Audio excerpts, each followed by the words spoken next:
అక్క మా అత్తయ్య టేబుల్స్ చెప్పమంటే చెప్తున్నాము. మా అక్కకి రాట్లే, కాకపోతే నేనే మంచిగా చెప్పాను. 1 2 2, 1 2 4, 1 3 3, 1 4 వద్దు, నేనే చెప్తా టేబుల్స్. నువ్వేం చెప్పొద్దు అక్క, నీకు రాదు, నువ్వు దూరం పో, నన్ను డిస్టర్బ్ చేయకు. అర్థమవుతుందా? దూరంగానే ఉండు. నా దగ్గరకు వస్తే మాత్రం నేను కొడతా. కొట్టిన తర్వాత మాత్రం నన్ను ఏమీ అనొద్దు. నువ్వు అమ్మకు కూడా చెప్పొద్దు. నేను టేబుల్స్ నేర్చుకుంటుంటే నువ్వు వచ్చి దూముతావేంటి? లే, ఫస్ట్ లే. సరే, నీ అందం కాకపోయినా నీ ఆనందం కోసం దూము, మంచిగా దూము. నాకు కళ్ళల్లో గుచ్చకుండా చిన్నగా మంచిగా దూమక్క, మంచిగా దూము. నీ షర్ట్ మీద ఏదో ఉందేంది చూద్దాము.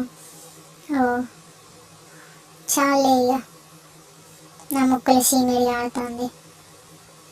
ఇప్పుడు మనం వీడియో దిగడానికి ఇలా రెడీ అయిపోయాము.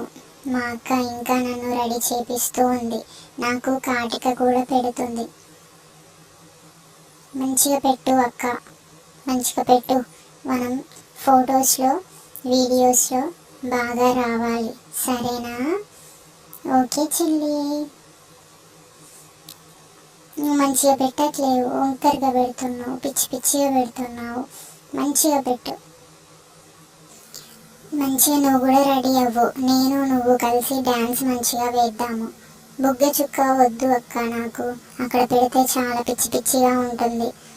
అయ్యో పెట్టేశావు. సరే, ఏం కాదులే, ఈసారికి అడ్జస్ట్ అవుతా. దాని మీద కొంచెం పౌడర్ వేయి, అది చెడిపోకుండా మంచిగా ఉంటుంది.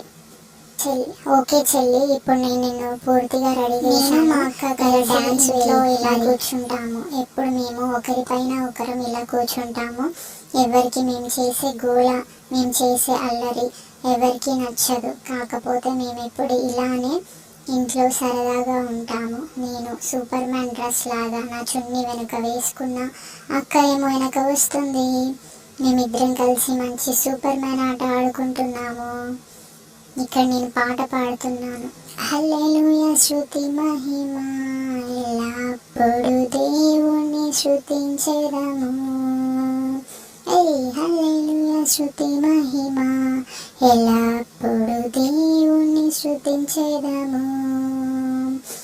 ఆకాశములను అలరించి ఆ దేవుని స్తుతించెదము.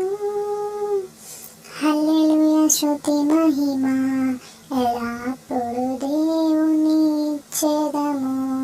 ఎలా ఉంది పాట? బాగా పాడానా నేను? ఇది నేను మా అక్కయ్య రాకెట్ పైన వెళ్ళినప్పుడు ఇది ఇలా హ్యాండ్స్ పెట్టి తీసిన ఫోటో. మా తమ్ముడు పూలు పెట్టాము తనకి హెయిర్ బ్యాండ్తో చుట్టేసి. ఎలా ఉంది? చాలా క్యూట్గా ఉన్నాడు కదా. మా తమ్ముడు చూడండి ఎంత బబ్లీగా ఉందో. ఇది మా అక్కయ్య చిన్నప్పటి ఫోటో. ఇది రాకెట్ పోతే మేము చూసాం కదా, ఆ ఫోటో. మా తమ్ముడు వీడే, కోడి పిల్లలతోటి చిన్నప్పుడు మట్టిలో రోటిల్లో తనకి ఏది పడితే అది తీసుకొని నచ్చినట్లుగా తను ఆడేవాడు. హలో గాయ్స్, మీకు ఈ గుంట చూడండి, చిన్నగా ఉండేది. వాడు అందులో చెయ్యి పట్టి తీసి ఆ గుంట మొత్తం ఇంకా లోతుగా అయ్యింది. రాళ్ళన్నీ ఎత్తేస్తున్నాడు ఈ గుండుగాడు. ఏ గుండు గుండు, ఏం చేస్తున్నావు గుండు? ఓ గుండు, మాట్లాడు గుండు.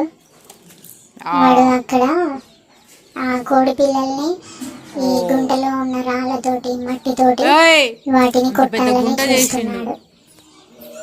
మీకు మా తమ్ముడు ఆడుకునే ఆట నచ్చిందా ఫ్రెండ్స్? మీకు నచ్చితే అయ్యా, మా అమ్మ వచ్చి కొట్టింది వాడిని. వాడికి ఒళ్ళంతా మొత్తం మట్టియే, మొత్తం మట్టి అంతా పోసుకుని ఆట ఆడతాడంట, మట్టిలో చేతి పెడతాడంట. కానీ మా అమ్మ వాడిని ఆడకుండా ఆపేసింది. అయినా కూడా పోలేదు. పప్పు రుద్దేది పెట్టి మీద ఇసురాయి పెట్టింది. ఆ ఇసురాయి ఆ బొక్క మీద పెట్టింది. అప్పుడు వాడు తీయలేదు, జల్పరేడు కదా. అయిందిరా నీ పని. ఇక చిన్నగా వాడి ఇంట్లోకి వెళ్ళిపోతున్నాడు. మా తమ్ముడు చేసినట్టు మీరు కూడా ఇంట్లో మట్టి ఇంకా రాళ్ళు తినడం మానేయండి. మా తమ్ముడు అంటే తన చిన్న పిల్లాడు తెలీదు, కానీ మీకు తెలుసు కదా. మళ్ళీ మా మమ్మీ దగ్గరికి వెళ్తున్నాడు. గిన్నెలు తోముతుంటే వెనుక నుండి జుట్టు పట్టి లాగుతున్నాడు, గిన్నెలన్నీ తీస్తున్నాడు. మా తమ్ముడిని రోజు ఇలా మేము చూసి ఎంతో సంతోషంగా ఆడుకుంటాము, మాట్లాడుకుంటాము. మా తమ్ముడు మీకు నచ్చినట్లయితే ఈ వీడియో కంపల్సరీ సబ్స్క్రైబ్ చేయండి, లైక్ కూడా చేయండి, అప్పుడప్పుడు స్వీట్గా కామెంట్ కూడా చేయండి. Thank you for watching. Bye friends.